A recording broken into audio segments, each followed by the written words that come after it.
Chapter 7. Gratitude. The illustrations given in the last chapter will have conveyed to the reader the fact that the first step toward getting rich is to convey the idea of your wants to the formless substance. This is true, and you will see that in order to do so it becomes necessary to relate yourself to the formless intelligence in a harmonious way.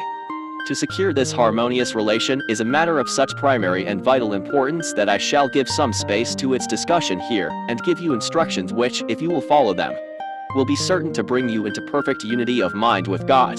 The whole process of mental adjustment and atonement can be summed up in one word: gratitude. First, you believe that there is one intelligent substance, from which all things proceed. Second, you believe that this substance gives you everything you desire. And third, you relate yourself to it by a feeling of deep and profound gratitude. Many people who order their lives rightly in all other ways are kept in poverty by their lack of gratitude. Having received one gift from God, they cut the wires which connect them with Him by failing to make acknowledgement. It is easy to understand that the nearer we live to the source of wealth, the more wealth we shall receive. And it is easy also to understand that the soul that is always grateful lives in closer touch with God than the one which never looks to Him in thankful acknowledgement. The more gratefully we fix our minds on the Supreme when good things come to us, the more good things we will receive and the more rapidly they will come. And the reason simply is that the mental attitude of gratitude draws the mind into closer touch with the source from which the blessings come. If it is a new thought to you that gratitude brings your whole mind into closer harmony with the creative energies of the universe, consider it well, and you will see that it is true.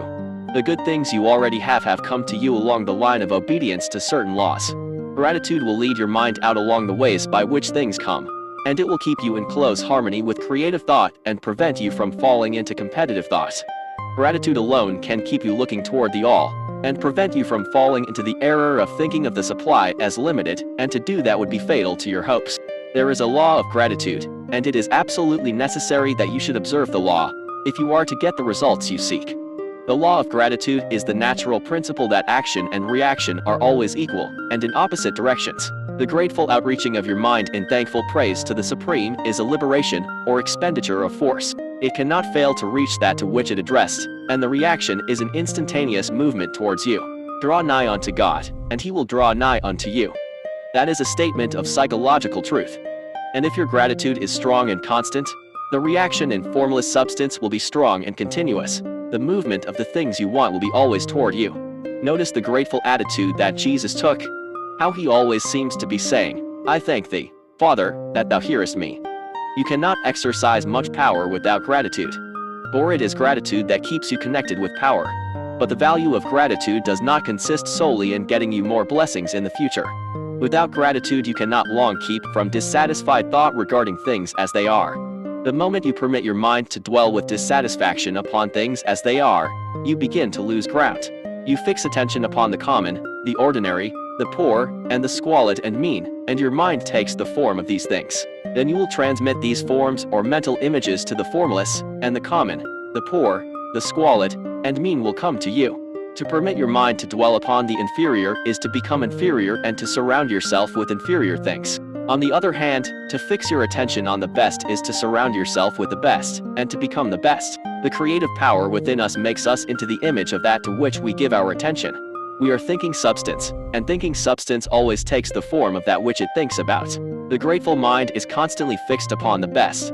Therefore it tends to become the best. It takes the form or character of the best, and will receive the best. Also, faith is born of gratitude. The grateful mind continually expects good things, and expectation becomes faith.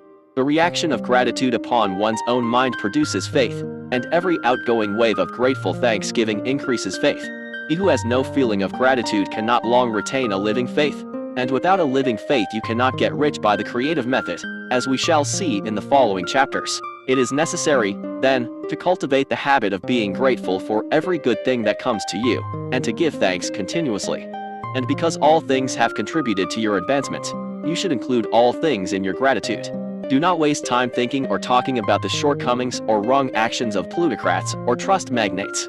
Their organization of the world has made your opportunity. All you get really comes to you because of them.